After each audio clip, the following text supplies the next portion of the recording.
حضرت ابراہیم علیہ السلام نے بارگاہ خداوندی میں درخواست کی، یا رب، میں نے بسائی ہے اپنی اولاد میدان میں جہاں کھیتی نہیں، تیرے ادب والے گھر کے پاس۔ اے رب، ہم کو قائم رکھ واسطے اپنی نمازوں کے، کیونکہ جو تیرا ہو جاتا ہے اس کا دل تیری طرف ہی جھکتا ہے، اور جو لوگ اس جگہ آباد ہو جائیں تو ان لوگوں کو میووں سے روزی دے تاکہ وہ تیرا شکر زیادہ کریں۔ حضرت ابراہیم علیہ السلام کا گھر شام میں تھا۔ بعد دولت حضرت اسماعیل علیہ السلام کے، حضرت ابراہیم علیہ السلام نے ان کو ان کی ماں کے ساتھ اس بیابان میں لا کر جہاں اب مکہ مکرمہ ہے بٹھا کر چلے گئے، اور پھر رفتہ رفتہ مکہ شہر آباد ہو گیا۔ اللہ تعالیٰ نے زمزم کا چشمہ نکالا، اسی وجہ سے اور زیادہ جلد اس جگہ پر لوگ آباد ہوتے گئے، کیونکہ یہ زمین کھیتی اور میوے کے درختوں کے واسطے موزوں نہ تھی۔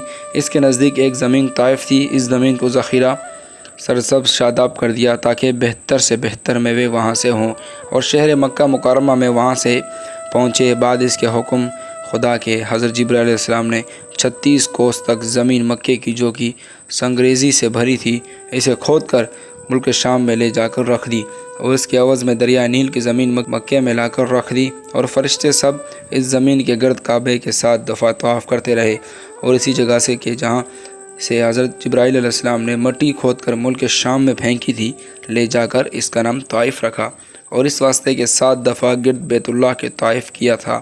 اب ہر طرح کے میوے جات طائف میں پیدا ہو۔ اس کے بعد حضرت ابراہیم علیہ السلام نے ملک شام میں جا کر رہائش اختیار کر لی، کیونکہ خدا تعالیٰ نے فرمایا تھا کہ خانہ کعبہ خراب نہ ہوگا، آباد رہے گا۔ اسی واسطے حضرت ابراہیم علیہ السلام نے مہمان سرائے بنائی اور عہد کیا، بغیر مہمان کے میں کھانا نہ کھاؤں گا۔ حضرت ابراہیم علیہ السلام ایک عرصہ مدید تک وہیں عبادت کرتے رہے اور مسافروں کی مہمان درازی کرتے رہے۔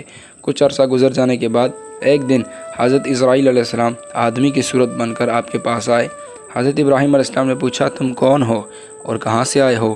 انہوں نے کہا، میں اسرائیل ہوں۔ حضرت ابراہیم علیہ السلام نے یہ سن کر اسرائیل علیہ السلام سے کہا، تم میری ملاقات کو آئے ہو یا جان قبض کرنے کو؟ انہوں نے کہا، میں آپ کی ملاقات کو آیا ہوں اور آپ کو ایک خوشخبری دیتا ہوں کہ خدا تعالیٰ نے اپنے ایک بندے کو دوست کہا ہے۔ حضرت ابراہیم علیہ السلام نے فرمایا، وہ کون ہے اور اس کی علامت کیا ہے؟ حضرت ملک الموت نے کہا، اس کی علامت یہ ہے کہ وہ مردے کو زندہ کر سکتا ہے۔ حضرت ابراہیم علیہ السلام نے کہا، وہ مردے کو زندہ کر سکتا ہے؟ حضرت ابراہیم علیہ السلام نے کہا، کاش میں ویسا ہوتا یا ایسے دیکھتا تو میں اس کے ساتھ دوستی کرتا۔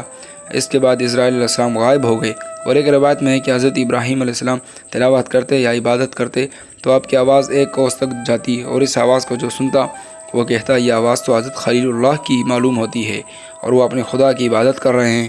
ایک دن آپ نے تمنا کی، اے خداون، تو مردے کو کس طرح زندہ کرتا ہے؟ اگر یہ چیز تو مجھے آنکھوں سے دکھا دے تو بہت ہی اچھا ہوگا۔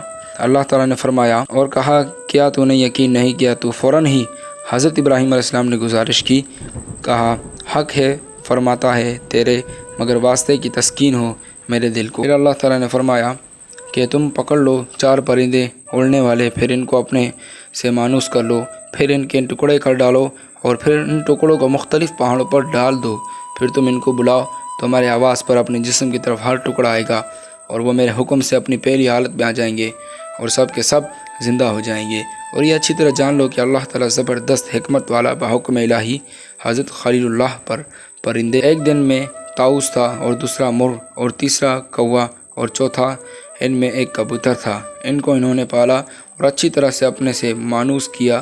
جب ان کو اطمینان ہو گیا کہ یہ ہم میں سے اچھی طرح مانوس ہو چکے ہیں، اور ان کو پہچان بھی لیا تاکہ بھول نہ ہونے پائے، پھر ایک دن ان سب کو ذبح کر ڈالا، اور اس کی تقسیم اور اس طرح سے کی کہ ایک پہاڑ پر ان چاروں جانوروں کے سر رکھے، اور ایک پر پاؤں، اور ایک پر دھڑ، اور ایک پر ان کے تمام بالوں کو رکھ دیے، اور اپنے دل میں اطمینان بھی کر لیا کہ خداوند قدوس کی قدرت کے مناظر دیکھتے ہیں۔ پھر انہوں نے بیچوں بیچ کھڑے ہو کر ایک جانور کو پکارا تو اس کا سر اٹھ کر ہوا میں کھڑا ہوا، پھر کچھ دیر میں دھڑ اس سے آ کر مل گیا، پھر پاؤں ملے، پھر آخر میں بال آ کر ملے، اور جب وہ اپنی پہلی اصل حالت میں ہو گیا تو وہ دوڑتا ہوا چلا آیا۔ اسی طرح چاروں جانوروں باری باری سے درست ہوتے گئے اور اپنے اپنے اعضاء سے مل کر صحیح سالم اپنی حالت پر دوڑتے ہوئے حاضر ہو گئے۔ پھر فرمایا اللہ تعالیٰ نے پارٹی جلد